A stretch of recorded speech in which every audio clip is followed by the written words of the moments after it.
L'après-ski, une émission du Nouvelliste avec le soutien de Ski Actu. Retrouvez l'actualité du ski chaque semaine sur Rhône TV avec le soutien de Bliblablo et Net+. Ski Valais. Raiffeisen, sponsor de Swiss Ski depuis 2005.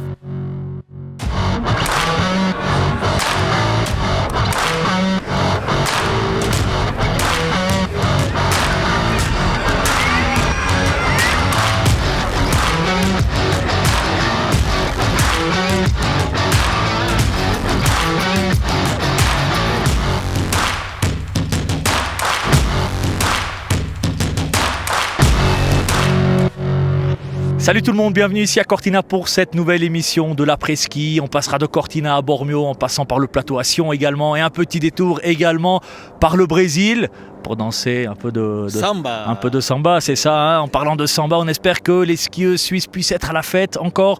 Pour l'instant, 0 médaille, mais les espoirs sont encore permis pour l'équipe de Suisse, surtout en slalom. Ouais, nos skieuses, elles ont d'avoir envie, hein, comme on dit, Greg, pour ramener cette médaille qui manque encore à la délégation féminine de ski alpin. Il reste donc ce slalom mercredi, 4 cartouches, Hélène Christen, Mélanie Meillard, Wendy Holdener et Camille Rast, nos deux plus grands atouts. On se rappelle, en 2022, à Pékin, les skieuses suisses avaient ramené 7 médailles. Bah là, il manque quand même du monde.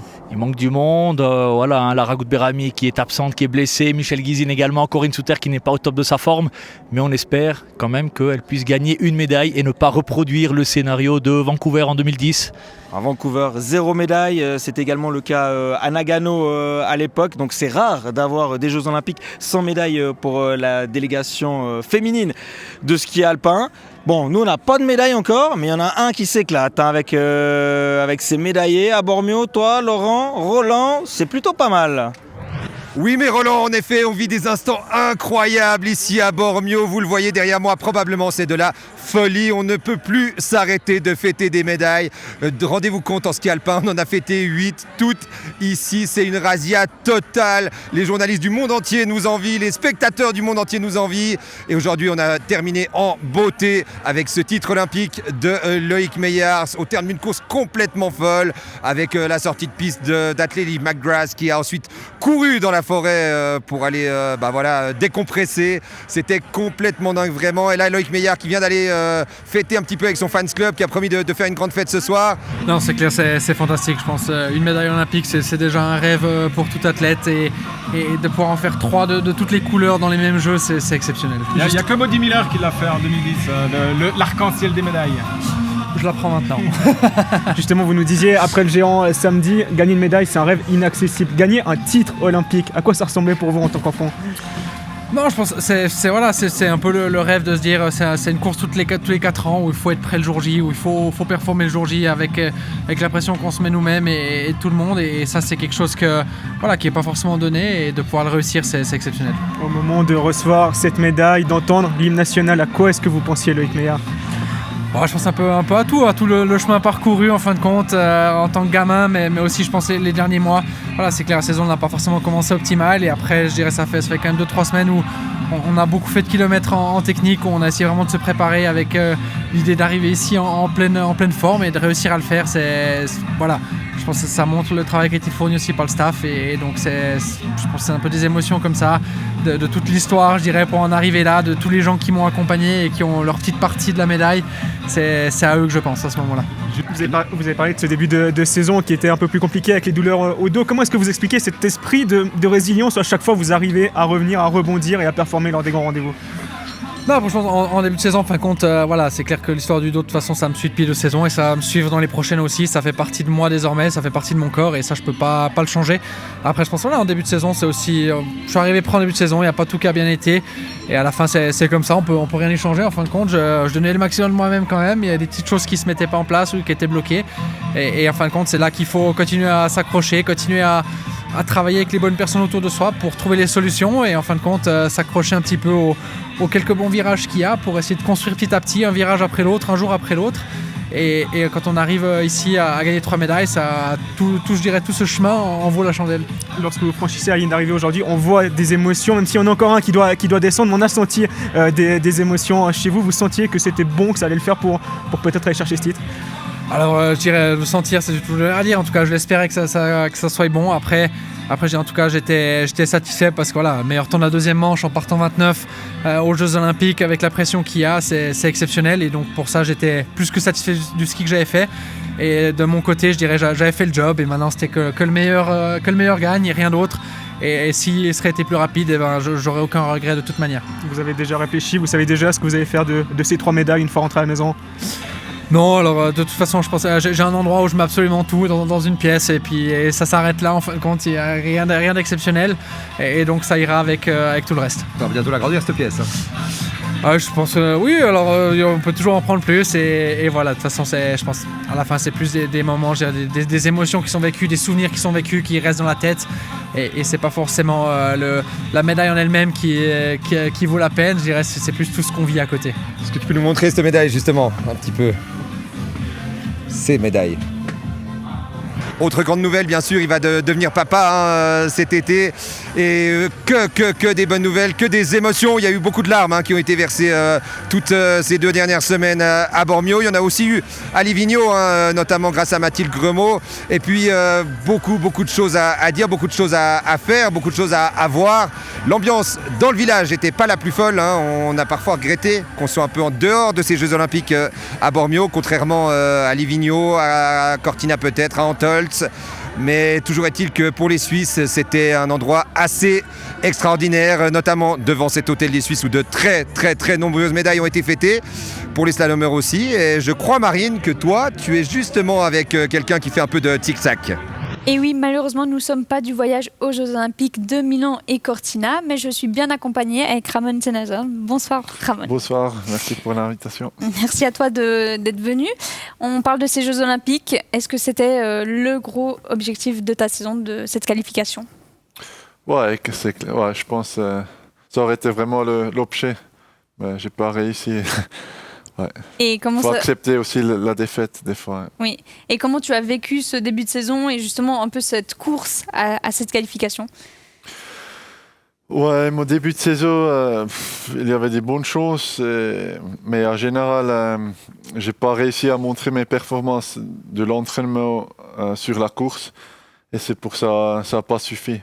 C'est un peu dommage parce que j'aurais eu assez d'occasions, mais bon, c'est la vie et c'est le sport, on peut pas toujours gagner, la défaite fait partie du sport. C'est pour ça, il faut accepter ça. Et c'est logique qu'on n'a pas les critères, qu'on n'est pas nominé pour les Jeux. Et quand on reste à la maison comme ça, est-ce que tu as quand même suivi ces Jeux et les dernières courses et les dernières épreuves de ces Jeux Olympiques? Oui, bien sûr, j'ai toujours essayé à suivre aussi un peu les courses.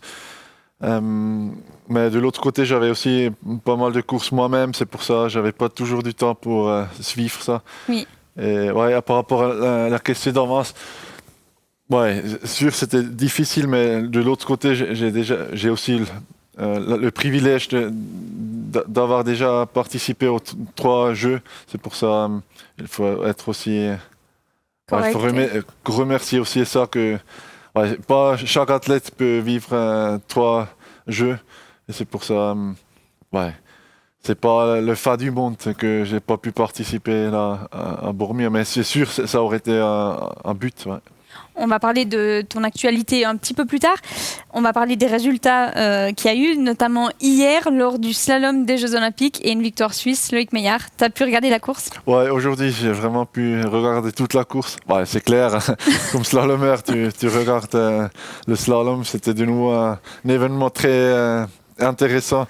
Moi je trouve le slalom c'est quand même incroyable, même si on le regarde à la télévision comme ça, parce que moi en général je participe et je regarde pas. C'est pour ça c'est un sentiment complètement différent. Mais même en regardant, j'ai l'impression que je suis autant nerveux ou presque plus nerveux qu'au départ, parce que ça peut arriver tous et toujours. C'est pour ça. C'était vraiment cool de regarder ça, et avec la victoire de Loïc, c'était magique là. Le fin avec Atle qui sortait, l'or de Loïc, Ouais, mon pulse, il était aussi haut comme j'ai participé, j'avais l'impression. Loïc, il est devenu champion olympique après être champion du monde. C'est quelque chose de très fort de réussir le doublé. Ouais, non, c'est clair, mais bon, ça, on sait déjà depuis plusieurs années que Loïc, il a le potentiel de claquer tout le monde là. Il a vraiment le ski pour être le meilleur skieur technique au monde. Et je suis content pour lui qu'il a pu montrer ça maintenant vraiment aussi à course. Et il a vraiment bien mérité ça parce que il a le niveau déjà depuis plusieurs années, même à l'entraînement. Il est toujours vite, alors c'est que mérité. Content pour lui qu'il a pu montrer ça aujourd'hui. Tu t'attendais à un scénario comme ça après la première manche? Atlélie McGrath avait beaucoup d'avance.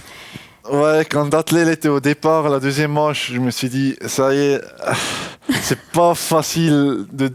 Ouais, il avait beaucoup d'avance, mais à slalom, ça passe tellement vite et il y a beaucoup de pression et pendant les manches, le cerveau il tourne. Et moi personnellement, j'ai toujours préféré quand j'étais à poil depuis derrière. De remonter que d'être le leader. Être devant avec autant d'avance et des jeux, c'est pas facile. Quand moi j'avais gagné mes médailles à Pyeongchang, ça arrivait la même chose à Hendrik. Il était premier après la première manche, assez d'avance et il sortait aussi. Je pense que c'est vraiment pas facile. Ouais. Il y a d'autres Suisses qui ont participé, notamment Tanguy Neff, 6e, Mathias Sitten, 11e et Daniel Hull, 15e. Tu as pensé quoi de leur ski aujourd'hui ? Ouais, Tanguy, il a bien skié comme toujours. Dommage qu'il a pas pu mettre ce extra mot. Qu'il avait pu mettre lors du combiné par équipe. Hein. Ouais, le potentiel est là aussi pour prendre une médaille. Mathias aussi très bien. Je pense que personne n'aurait pensé début de saison quand on lui disait qu'il va au jeu et qu'il fait un top 15 aussi. C'est aussi très important pour les poids, pour le start list.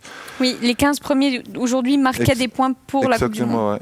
Ouais. Et Daniel, c'est aussi bien qu'il restait dans les 15 parce que pour les poids Coupe du Monde, s'il aurait été 16, il n'aurait pas fait des points. C'est pour ça qu'il a fait le mieux de cette position. Oui, des fois, il faut profiter des centièmes quand ils sont de notre côté. Il y a une autre personne qui a vécu une journée particulière, c'est AJ Guinness, qui a annoncé sa dernière course au sein du circuit. Vous y attendiez? Il l'avait déjà annoncé ou c'était une surprise pour toi? Non, j'ai aussi vu les derniers jours dans les réseaux, ou hier. Ouais, c'est un peu dommage. J'étais aussi un peu triste pour lui parce que c'est un sacré fighter. Il a vraiment... il travaillait beaucoup et dur. Et qu'il doit terminer maintenant la carrière avec une blessure. C'est un peu dommage parce que aussi lui, on s'entraînait de temps en temps avec lui, même c'est d'autres hommes à Divalette ensemble. À l'entraînement, il était vraiment toujours très vite. Il avait vraiment le potentiel. Et c'est un peu dommage qu'il n'a jamais pu montrer son potentiel à faux. Avant la blessure. Oui. Dans les courses. C'est une décision un peu pour la suite et puis pour sa santé. Par rapport à ça, je pense que ça fait vraiment sens. Parce que, je ne sais pas, il a opéré 7 fois le genou. C'est vraiment... incroyable, qu'est-ce qu'il a tout vécu. Ouais.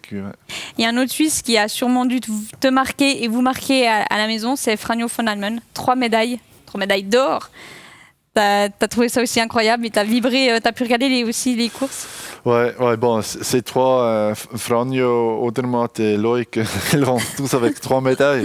Ça fait 3 fois 3, 9 médailles seulement avec les hommes alpins. C'est incroyable, je pense que c'est du jamais vu.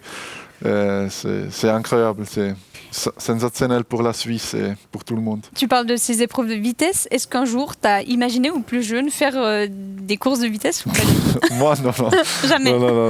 Non, là, j'arriverai jamais à éteindre mon cerveau autant pour pas avoir peur. Non. Du danger. Non, beaucoup de respect pour les descendeurs, mais moi, j'aurais jamais pu faire ça, vraiment. T'as l'impression qu'ils éteignent le cerveau, il n'y a plus...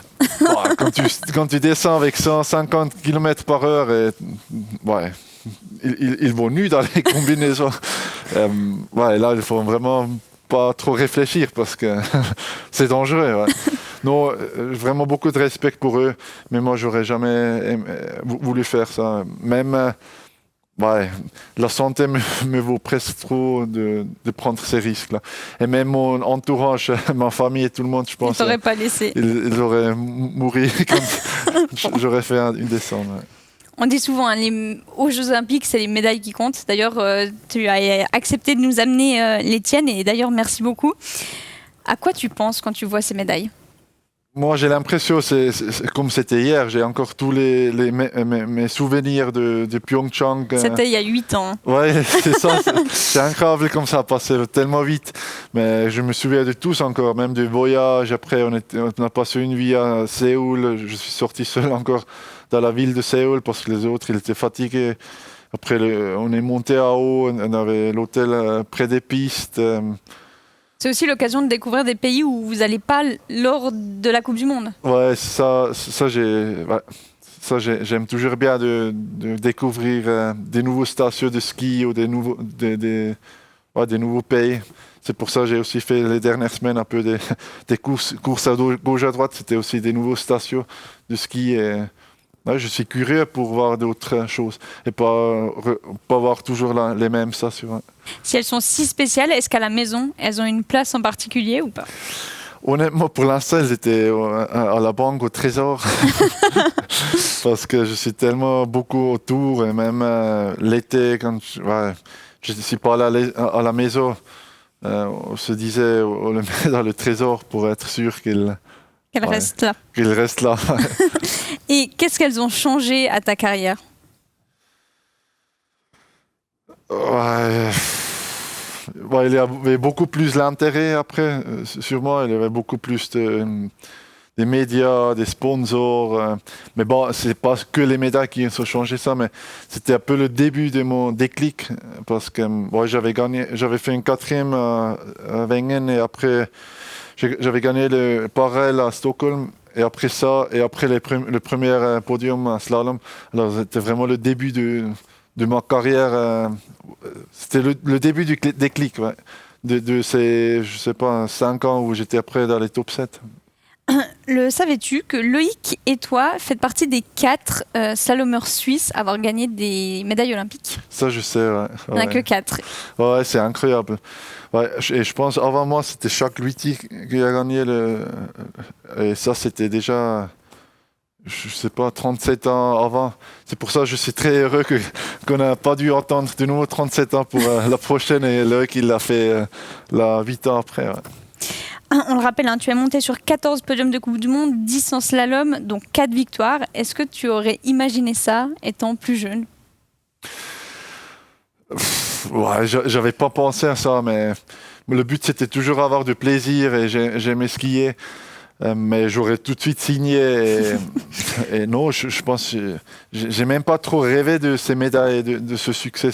C'est arrivé comme ça parce que j'ai toujours aimé skier, être dans la nature avec les copains et tout le reste c'est venu comme ça. Mais je pense que personne n'aurait jamais pensé que je vais avoir autant de succès, surtout avec mon gabarit, qui n'est pas typique pour un slalomeur. Et qu'est-ce que tu dirais aux Ramon plus jeunes ou aux plus jeunes qui sont à Ski Valley, qui sont peut-être dans le même cas de figure que toi, peut-être des grands qui sont un peu perdus ou qui grandissent encore et qui perdent un peu des repères ? Qu'est-ce que tu aurais à leur dire ?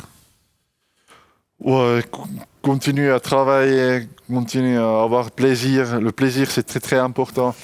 Et peut-être aussi de s'entendre plus sur soi-même parce que on a beaucoup de personnes autour qui veulent aider. Mais je pense que la personne lui-même, c'est la seule personne qui se sent le mieux. Et sur ces signes, il faut aussi écouter, avoir la confiance d'écouter aussi sur ces signes du corps. Oui, s'écouter soi et puis prendre un peu des informations de l'extérieur, mais c'est toi le maître de ce que tu choisis de faire. Ta dernière victoire était le 19 mars 2023. Qu'est-ce qui a changé depuis ? La saison suivante, j'avais un peu des problèmes. Ça a commencé un peu des problèmes du dos, de la santé. Je me suis battu un peu avec la santé, avec le matériel. Je me suis perdu un peu. Après, j'avais aussi quelques fois un peu malchance. Et après, je suis tombé un peu dans La spirale négative. Où je sortais plus vraiment. Mais tu as toujours la même soif de vaincre et l'envie de victoire. Ou ça change? Ouais, bon, ça, je pense naturellement ça change aussi. Je dis comme ça, j'ai encore le même soif au fin.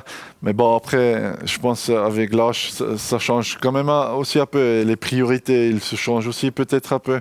Surtout quand, j'ai passé vraiment une belle carrière jusque-là avec tous ces succès que vous avez dit.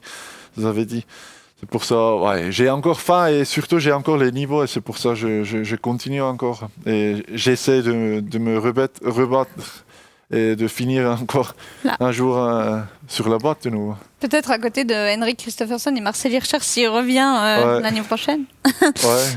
Bon, ça, honnêtement, moi je pense pas qu'il va revenir sur une boîte d'un slalom, mais bon, qui sait. À l'époque de cette dernière victoire, au départ, on avait vu 2-3 vidéos faire le tour des réseaux sociaux de toi en faisant un cri.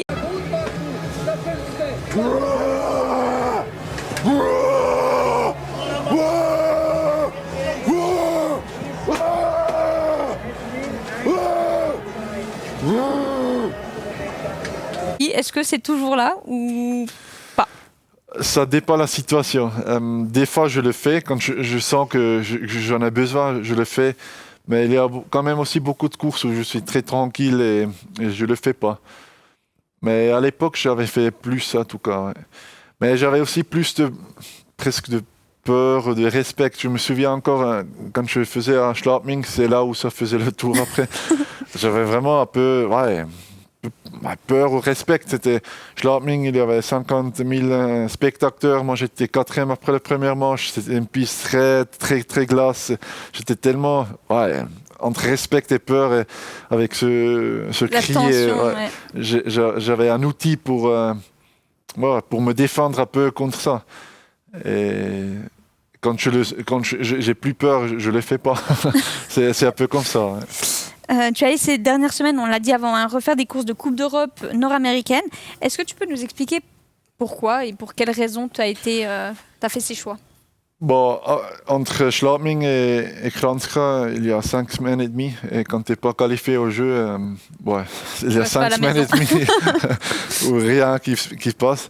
C'est pour ça que je me suis dit, ça sera pas mal de quand même continuer un peu sur les skis et avoir aussi des courses. Et après, le Coupe d'Europe, c'était en Espagne. C'était aussi dans une station Bacaira. C'était une nouvelle station pour moi. C'est la station la plus grande en Espagne. C'est pour ça que je me suis presque réjoui pour voir ça une fois. Et à la fin, c'est quand même aussi... j'ai besoin encore des poids pour... ça dépend après aussi qu'est-ce que je fais à la dernière course, mais si je vais continuer pour l'année prochaine, ça sera quand même pas mal d'avoir un numéro aussi comme cette année. Et pour ça, j'ai besoin encore des poids fixes. C'est pour ça que j'avais essayé de courir un peu à gauche à droite pour faire ces points. Tu as terminé 2 fois au pied du podium. On dit souvent ou parfois que la Coupe du Monde est aussi la Coupe d'Europe est aussi relevée que la Coupe du Monde. Est-ce que tu partages cet avis? Ouais, par rapport au niveau de ski, les premières, sûr. Ouais. On a aussi vu aujourd'hui avec ce Saccardi qui a détruit le deuxième jour en Espagne la course. Il a fini aujourd'hui avec le dossard 37. Il était 10e après la première manche.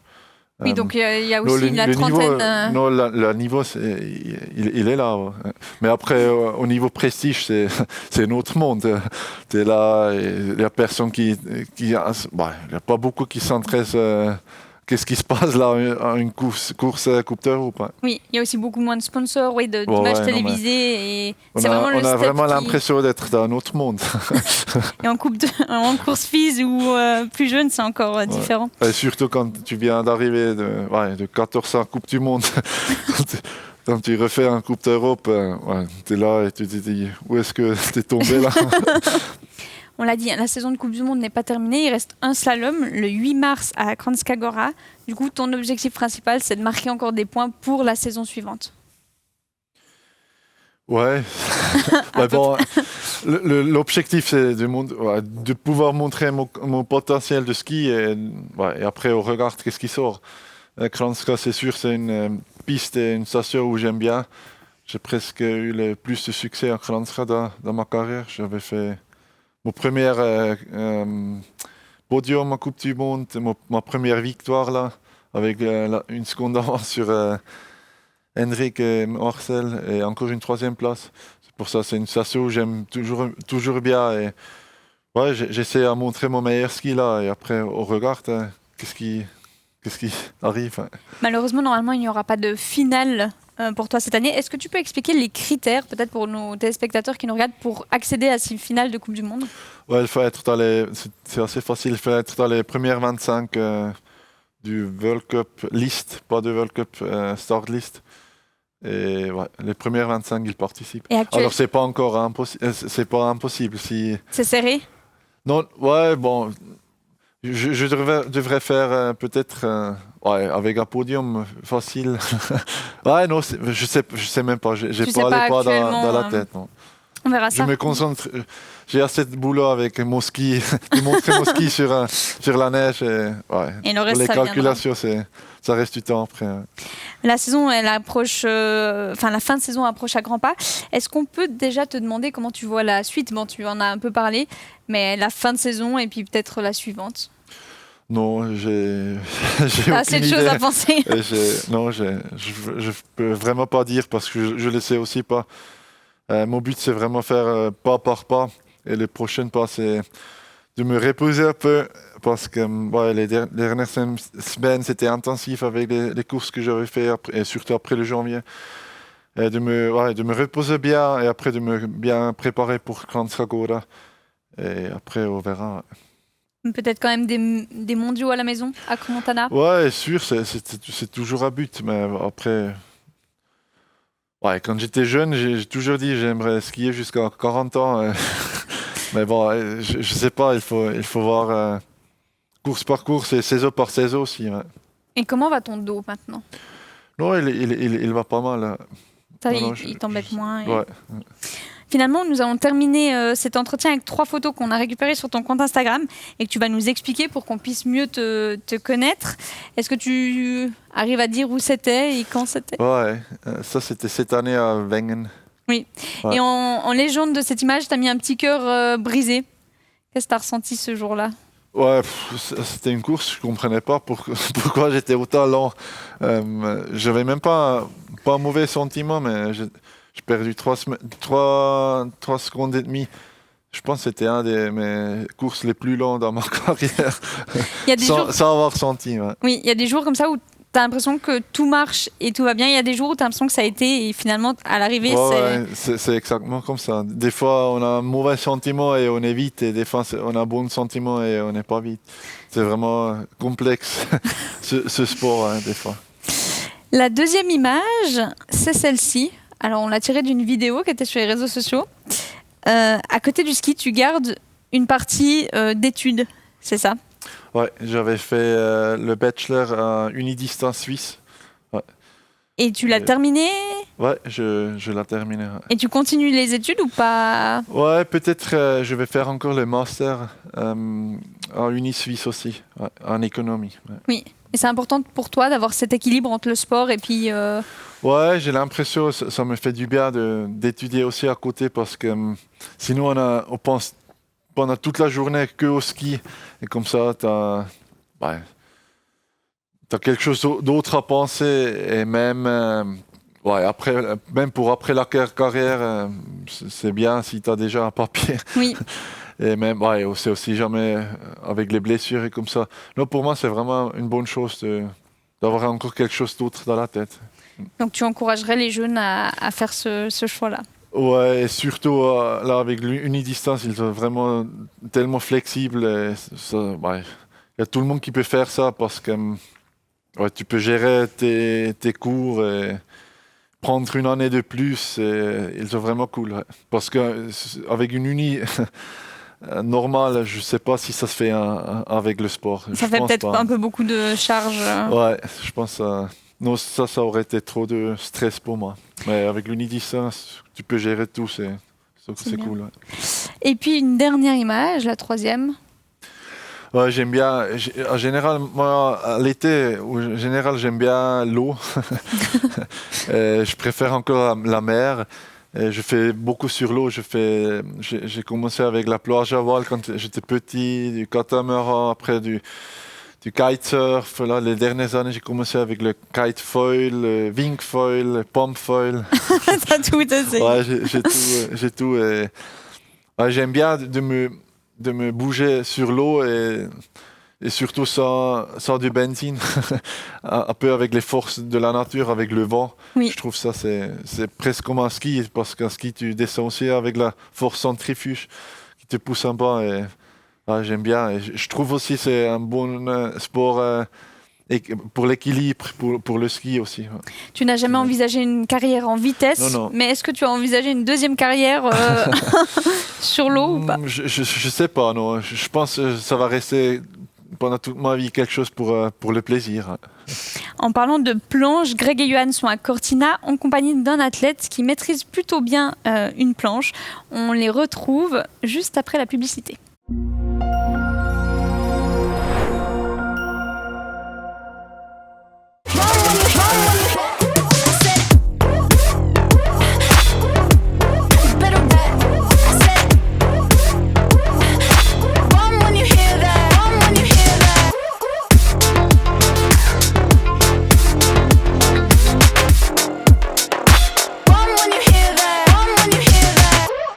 Ce qui nous différencie, c'est l'engagement en faveur du ski suisse. Pour nous, les pros, mais aussi pour les tout petits.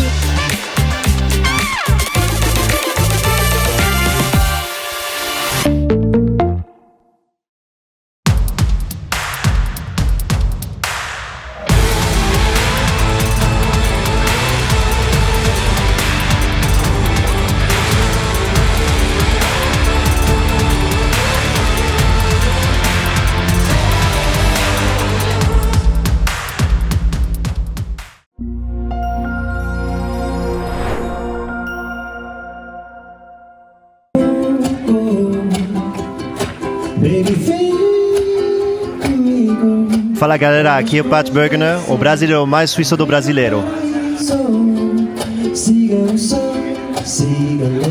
On est ici à Cortina, à la maison suisse, avec le snowboarder Pat Bergener, le snowboarder de Crans-Montana. Pat, tu viens de terminer tes 3e Jeux Olympiques. Déjà, comment ça s'est passé? Écoute, mix émotion parce que déjà je courais pour le Brésil cette fois, c'était une expérience incroyable. En fait, une des plus belles expériences que j'ai vécues dans ma carrière sportive. Du fait, c'est une nouvelle structure, on était un plus petit comité, on avait des habits du Brésil, des nouvelles couleurs. Et ça fait quelque chose, tu vois. Et d'avoir aussi le Brésil qui me soutient, c'était quelque chose d'assez émotionnel parce que ma mère a grandi au Brésil et ma mère a toujours eu ce côté très chaleureux. Notre famille est super supportive et tout ça. Et là, d'avoir en fait tout le pays qui était comme ça, c'était incroyable.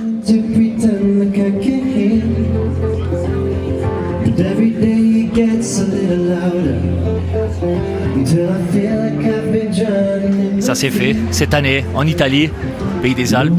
Comment ça s'est passé justement ces Jeux? T'en as vécu d'autres, hein, mais pas dans les Alpes. Ici on est en Italie, il y a du monde. Enfin, comment tu l'as vécu? Comment tu peux décrire l'ambiance? Et après au niveau sportif aussi évidemment. Franchement, c'est de la folie. C'était un endroit magnifique. Clairement, tu vois, j'ai fait mes 2e JO, il y avait le Covid, donc c'était pas une expérience non plus incroyable. Là, franchement, c'est les meilleurs jeux que j'ai pu vivre. Au niveau du résultat, c'est clair que je suis un peu déçu parce que j'ai pas raté une finale cette année et la seule finale que je rate de quelques points, c'est celle-là, tu vois. Donc c'est pas facile, le niveau était super haut. Je sors d'une grosse commotion là, il y a 10 jours je suis tombé sur la tête. Donc en fait je me suis réveillé à l'hôpital il y a 10 jours, j'avais tout oublié, du dernier mois, c'était vraiment un gros truc. Et là je me suis dit en fait je pense que je vais rater les JO. Voilà, justement, t'as failli rater les Jeux donc. Ah ouais. J'avais grosse douleur à l'épaule, on a fait des IRM. En fait, on savait pas si j'allais pouvoir faire la compète.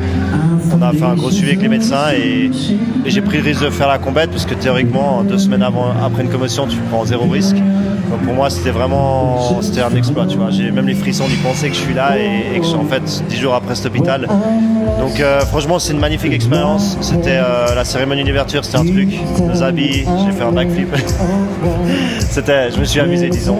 Et comme je dis, en fait, j'ai senti un pays derrière moi. En fait, en Suisse, on est tellement fort que tu fais pas une médaille, c'est décevant. Au Brésil, ils étaient à fond, tu vois. Ils ont dit, waouh, le meilleur résultat du snowboard, de l'histoire, c'est incroyable, merci de nous représenter. Moi, j'étais étonné, tu vois. Moi, je suis rentré après les qualifs, je me suis dit, je vais me faire tuer par les Brésiliens. Et en fait, ils étaient tous tellement heureux et ils m'ont dit, non, mais on est indéfiniment heureux d'avoir un snowboarder comme toi dans l'équipe, donc c'est cool.